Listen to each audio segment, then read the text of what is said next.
हुन्छ भने तिनीहरूले यस्तो रफ्तार पक्रे डाक्टर लुकले सायद प्रेरितको किताब लेख्नु 33 वर्ष लाग्यो होला। 33 वर्षको अवधिभित्र सारा संसारलाई सुसमाचारले ढाकिदिए। मसँग आमेन भनेर भन्नु।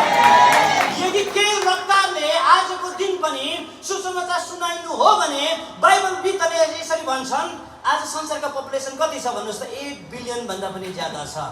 अनि त्यही रफ्तारले, प्रथम शताब्दीको रफ्तारले सुसमाचार आजको विश्वासीले सुनाउनु हो भने चाहिँ 50 पल्ट सारा संसारलाई परमेश्वरको सुसमाचारले ढाकिसकेको हुने थियो। अनि त्यो कारणले परमेश्वरले तपाईँलाई अब त्यो रफ्तार दिनुहुँदैछ। तपाईँको साथीलाई रफ्तार भनेर भन्नु होला।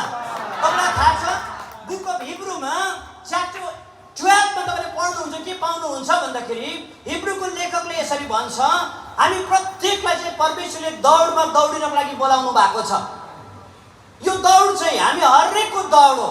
सासूले ससुराको हुँदैन, श्रीमानले श्रीमतीको हुँदैन।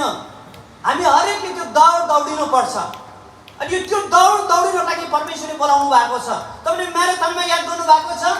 म्याराथनमा दौड्नेहरू चाहिँ संयमी भएर दौड्छ। तर जब उनीहरू फिनिसिङ लाइन अथवा समाप्ति रेखाको छेउमा जब पुग्छ नि, उनीहरू जोडसँग दौडिन्छ, उनीहरू रफ्तार पक्रिन्छ। किनकि उनीहरूलाई थाहा छ वर्षैभरि उनीहरू खटेर परिश्रम गरेर उनीहरू आएका हुन्छन्।